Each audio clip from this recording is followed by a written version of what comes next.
ശ്രുതിയിൽ നിന്നുയരും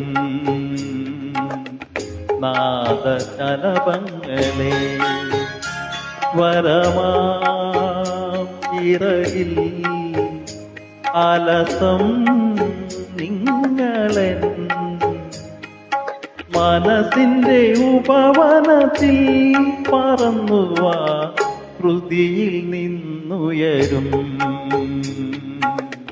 നാദശലഭങ്ങളെ